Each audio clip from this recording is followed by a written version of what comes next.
بسم اللہ الرحمن الرحیم۔ السلام علیکم۔ Welcome to Alrazi Islamic school online teaching system class 7۔ آج ہم آپ کی بک کا سبق نمبر 2 پڑھیں گے، T2 کا، فرما رواؤں کو دعوت اسلام۔ سب سے پہلے یہاں پہ یہ دیکھیں گے کہ فرما رواؤں کا مطلب ہوتا ہے حاکم، بادشاہوں کو حضرت محمد صلی اللہ علیہ وآلہ وسلم نے اسلام کی دعوت کے لیے جو خط وغیرہ لکھے اس کے بارے میں ہم اس چیپٹر کے اندر پڑھیں گے۔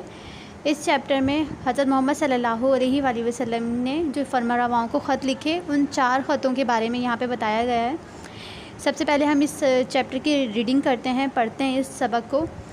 صلح حدیبیہ کے بعد جب حضور صلی اللہ علیہ وآلہ وسلم کو قریش سے اطمینان ہو گیا تو پھر حضور صلی اللہ علیہ وآلہ وسلم کو عرب سے باہر اسلام کی دعوت پہنچانے کا موقع ملا۔ اسلام عالمی مذہب ہے۔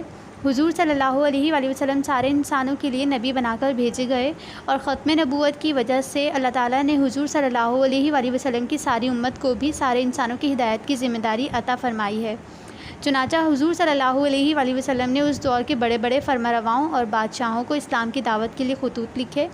تاریخ نے ایسے کوئی 200-250 خط محفوظ کیے ہیں جو آپ صلی اللہ علیہ وآلہ وسلم نے مختلف قبائلی سرداروں، صوبے کے گورنروں اور ہمسایہ حکمرانوں کے نام تحریر فرمائے، حتیٰ کہ اسی ذی الحجہ کے مہینے میں ایک ہی دن میں 6 قاصد خطوط سمیت روانہ کیے۔ ان خطوط سے یہ معلوم ہوتا ہے کہ لوگوں کو نیک بات کی طرف کس طرح بلانا چاہیے، اور دوسری بات یہ کہ اگر قریبی لوگ دعوت قبول نہ کریں تو مایوس نہیں ہونا چاہیے۔ بندے کا کام تو ہے نیک کام کی تلقین کرنا اور عمل کی توفیق عطا کرنا اللہ تعالیٰ کا کام ہے۔ چنانچہ حضور صلی اللہ علیہ وآلہ وسلم نے صحابہ کرام رضی اللہ تعالیٰ عنہم کو مختلف ممالک کے بادشاہوں اور فرمانرواؤں کے پاس خطوط لے کر جانے پر آمادہ کیا۔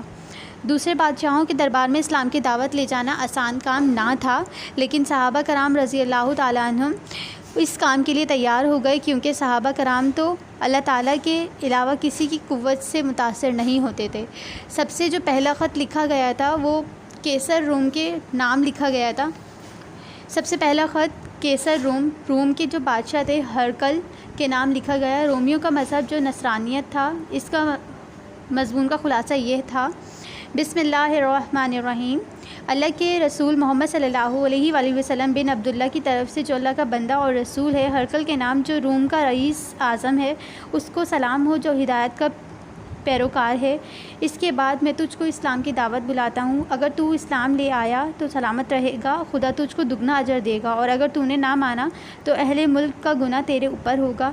اے اہل کتاب، ایک ایسی کتاب کی طرف آؤ جو ہم میں اور تم میں یکساں ہے، وہ یہ کہ ہم اللہ کے سوا کسی کی عبادت نہ کریں اور ہم میں سے کوئی کسی کو اللہ کو چھوڑ کر خدا نہ بنائے۔ حضرت دحیہ کلبی رضی اللہ تعالیٰ عنہ یہ خط لے کر گئے۔ جب یہ خط قیصر کے سامنے پیش کیا گیا تو قیصر نے اپنے پادری کو بلایا اور اس سے خط پڑھوایا۔ اس پادری نے کہا، یہ تو وہی نبی ہیں جن کا ہم انتظار کر رہے تھے اور جن کی بشارت حضرت عیسیٰ علیہ السلام نے دی تھی، میں ان کی تصدیق کرتا ہوں اور میں ان کی اتباع کروں گا۔ انہی دنوں مکہ کے سردار ابو سفیان بھی وہاں تجارت کے لیے پہنچے ہوئے تھے۔ قیصر نے سوچا کہ مکے کے رہنے والے ہیں، ان سے تحقیق کر لی جائے۔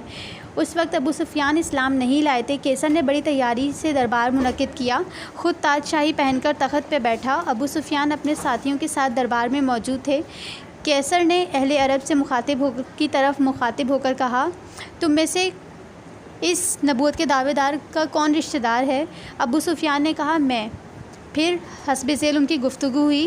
قیصر نے کہا کہ نبوت کا دعوے دار ہے، مطلب حضرت محمد صلی اللہ علیہ وآلہ وسلم کا خاندان کیسا ہے؟ ابو سفیان نے کہا، شریف ہے۔ قیصر نے کہا، اس خاندان میں پہلے بھی کسی نے نبوت کا دعویٰ کیا ہے؟ ابو سفیان، نہیں۔ قیصر، اس خاندان میں کوئی بادشاہ بھی گزرا ہے؟ ابو سفیان، نہیں۔ قیصر، جن لوگوں نے یہ مذہب قبول کیا ہے کیا وہ کمزور ہیں یا صاحب اثر؟ ابو سفیان، کمزور لوگ۔ قیصر، اس کی تابعداری کرنے والے بڑھ رہے ہیں یا گھٹ رہے ہیں؟ ابو سفیان، بڑھ رہے ہیں۔ قیصر، کبھی اس کو جھوٹ بولتے ہوئے پایا ہے؟ ابو سفیان، نہیں۔ قیصر، وہ کبھی وعدے کی خلاف ورزی بھی کرتا ہے؟ ابو سفیان، ابھی تک تو نہیں کی، لیکن اب جو نیا معاہدہ صلح ہوا ہے اس میں دیکھیں گے کہ وہ صلح پر قائم رہتا ہے یا نہیں۔ قیصر، تم لوگوں نے کبھی اس سے جنگ کی؟ ابو سفیان، ہاں۔ کیسر: اس جنگ کا نتیجہ کیا رہا؟ ابو سفیان: کبھی ہم غالب آئے اور کبھی وہ۔ کیسر: وہ کیا سکھاتا ہے؟ ابو سفیان: وہ کہتا ہے کہ ایک اللہ کی عبادت کرو، کسی اور کو اللہ کا شریک نہ بناؤ، نماز پڑھو، پاک دامنی اختیار کرو، سچ بولو، صلہ رحمی کرو یعنی رشتہ داروں کے ساتھ تعلق قائم کرو۔ اس گفتگو کے بعد کیسر نے کہا، تم نے اس کو شرف النسب بتایا، پیغمبر ہمیشہ اچھے خاندانوں سے پیدا ہوتے ہیں۔ تم نے کہا کہ اس کے خاندان سے کسی اور نے نبوت کا دعویٰ نہیں کیا۔ اگر ایسا ہوتا تو میں سمجھتا کہ یہ خاندانی خیال کا اثر ہے۔ تم تسلیم کرتے ہو کہ اس خاندان میں کوئی بادشاہ نہ تھا۔ اگر ایسا ہوتا تو میں سمجھتا کہ اس کو بادشاہت کی ہوس ہے۔ تم مانتے ہو کہ اس نے کبھی جھوٹ نہیں کہا، اور جو شخص آدمیوں سے جھوٹ نہیں بولتا وہ اللہ تعالیٰ پر کیوں کر جھوٹ باندھ سکتا ہے؟ تم کہتے ہو کہ کمزوروں نے اس کی پیروی کی ہے، پیغمبر کی اتباع کرنے والے ہمیشہ غریب ہی ہوتے ہیں۔ تم نے تسلیم کیا کہ اس کا مذہب ترقی کرتا جا رہا ہے، سچے مذہب کا یہی حال ہے کہ وہ بڑھتا جاتا ہے۔ تم تسلیم کرتے ہو کہ اس نے کبھی فریب نہیں کیا، پیغمبر کبھی فریب نہیں کرتے۔ تم کہتے ہو کہ وہ نماز اور تقویٰ اور پاک دامنی کی ہدایت کرتا ہے۔ اگر یہ سب کچھ سچ ہے تو میری قدم گاہ تک اس کا قبضہ ہو جائے گا۔ مجھ کو یہ ضرور خیال تھا کہ ایک پیغمبر آنے والا ہے، لیکن یہ خیال نہ تھا کہ وہ عرب میں پیدا ہوگا۔ اگر میں وہاں جاتا تو خود اس کے پاؤں دھوتا۔ یہ جواب سن کر سارے درباری جو تھے وہ تلملا اٹھے۔ اس کے بعد اس نے حکم دیا کہ رسول اللہ صلی اللہ علیہ وآلہ وسلم کا خط پڑھا جائے۔ نامہ مبارک پڑھے جانے پر اہل دربار اور زیادہ برہم ہوئے۔ یہ دیکھ کر ہرقل کو اپنی بادشاہت کے چھوٹ جانے کا خطرہ محسوس ہوا، چنانچہ کیسر نے اہل عرب کو دربار سے اٹھا دیا۔ ہرقل نے علیحدہ میں حضرت دحیہ کلبی سے کہا، اپنے نبی کو میرا سلام کہنا اور کہنا کہ واقعی آپ نبی ہیں، لیکن میں اپنی بادشاہت نہیں چھوڑ سکتا۔ اگرچہ اس کے دل میں ایمان کا نور اتر چکا تھا، لیکن تخت و تاج کی تاریکی کی وجہ سے وہ روشنی بجھ کر رہ گئی۔ سچ ہے کہ مال و دولت کی ہوس انسان کو تباہی کی طرف لے جاتی ہے۔ آج ہم نے کیسر کو جو حضرت محمد صلی اللہ علیہ وآلہ وسلم نے خط لکھا وہ پڑھا۔ اب ہم نیکسٹ کلپ میں دوسرا خط اور تیسرا اور چوتھا خط ہم پڑھیں گے جو حضرت محمد صلی اللہ علیہ وآلہ وسلم نے لکھے۔